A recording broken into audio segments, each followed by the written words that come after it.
right, we're welcoming in fairly distinguished guests, I must say, a seven-time Super Bowl winner, Patriots Ring of Honor inductee, future, well, let's just say budding Fox analyst, football analyst, and if I'm not being too presumptuous, and I don't think I am, first ballot Hall of Famer in 2028, Tom Brady. Thank you so much for dropping in with us today. We really appreciate it. Thanks, Charles. I appreciate it, man. You've now had this gap year ever since the announcement on the beach that this was going to be it for you, and Yeah.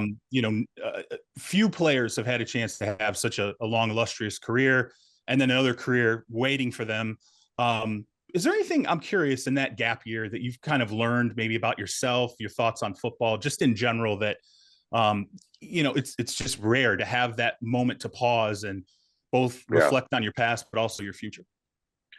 It's a great point. And I think it's exactly what I've tried to do, is pause some things and really make a smooth transition. I think so many athletes, and I spoke with a bunch of my teammates last night, we all found something we loved to do at a young age, which was play sports. And we got pretty good at it. And we got a chance to do it professionally. And it was a highlight of all of our lives. But as we transition into something where we can't play anymore, how do we take the lessons that we've learned from sports and apply them to other areas that can really give us a bounce in this next part of our life? And some people, it's a little more challenging because they don't have the self-esteem or confidence that they built up in sports and how they can apply that to other parts of life. So, I think for me, it's been a transition, not playing. 28 years I played in high school, 32 years of football. I had my first September off. I got a chance to sit back and be a fan and watch the sport. I watched the game from a totally different perspective, not that of a quarterback, but that of an analyst. I worked hard to talk to a lot of different people who I really valued their opinion. Enjoyed some time with my kids. Took a little time off to enjoy the parts of life that I maybe missed out on a little bit. Did you have a morning, like that moment where you wake up just one morning and you're like, I'm not doing football today? Like, did that actually happen? Or I imagine after such a long period of time, there would be maybe this succinct sort of just moment in time where you're like, wow, I'm not doing it today. So I think there's parts where I missed not doing it. Absolutely. The throwing the ball part, but the getting hit part, I definitely don't miss. I would never want to go back and, take those type of hits. It's a physical contact sport.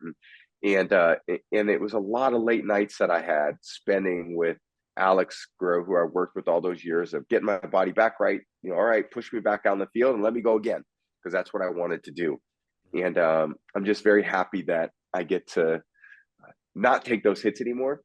And at the same time, still be around it in so many different aspects, and still be around sports and competition in a lot of aspects that I still get to have this competitive nature of mine still satiated.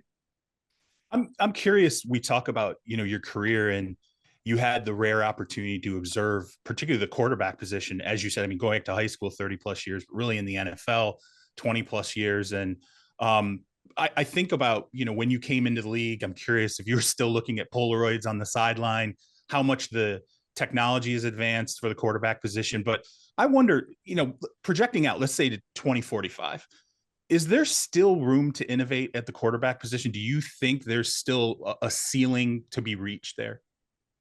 Well, I think the quarterbacking has gone backwards a little bit in the NFL.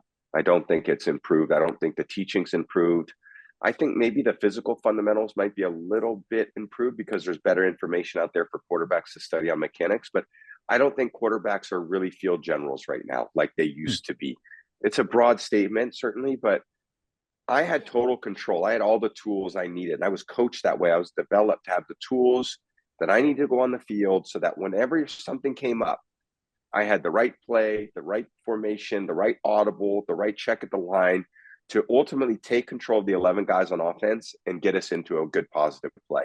I saw the same thing on defense. I think now there's this try to control element from the sideline between the coaches where they want to have the control. And they're not teaching and developing the players the right tools so they can go on the field and make their own decisions that are best suited for the team. So when I looked at Peyton Manning, he was a guy that I looked up to because he had ultimate control. And I think the game's regressing a little bit of that way based on what's happening in high school football, college football, and then their NFL's getting a much lesser developed quarterback at this point.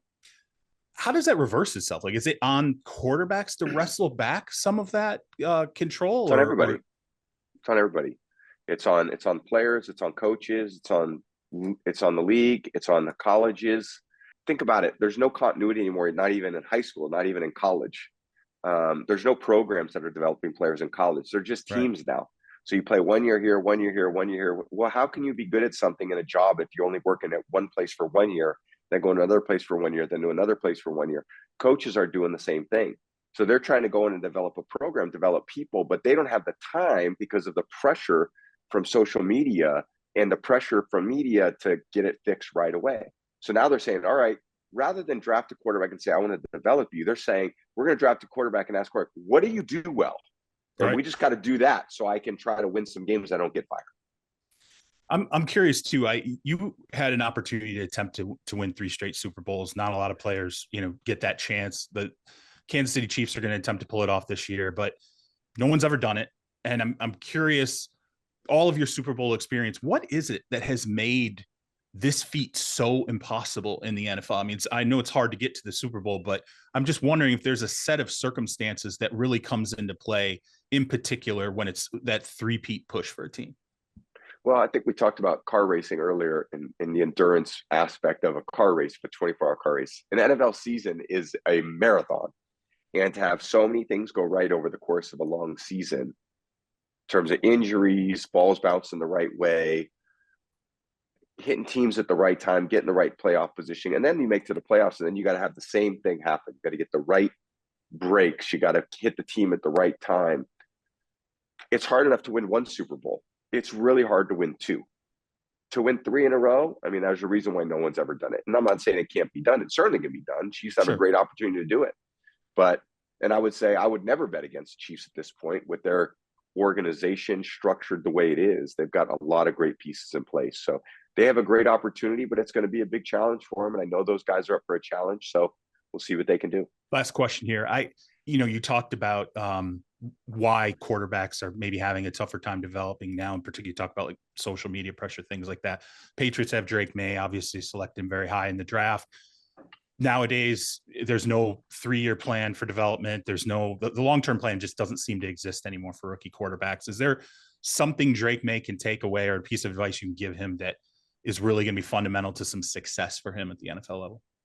So I'm very fortunate to be around him, and I like him a lot. I've heard great things about him, but his opportunity is going to be really what he makes of it and how he wants to develop it and how he wants to attack his profession, like we all do. It's not where you're at when you're 22. It's who you're around when you're 22. Right.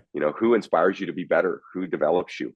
I was so fortunate. I look at my career. I was looking around at other competitors like Peyton Manning, like Steve McNair, Vinny Testaverde was playing for the Jets. Brett Favre was playing. I mean, I was looking around at quarterbacks who were unbelievable. And I had coaches that were unbelievable. The competition was tough. My coaches were tough. I had to grow and develop. And I would want those guys to have the same thing. I just don't see it the same way that I saw it back then. I see a lesser developed player, lesser developed coaches. They're not teaching anymore. There's less time to teach. There's a lot of reasons why. And I would like to see the game, hopefully, first of all, we got to become aware of it. And then we need to put some things in place to make those changes. Tom, I appreciate your time. Good luck with Thanks, buddy. your time in the booth and the Let's Go campaign. Thanks for joining us. Thank you.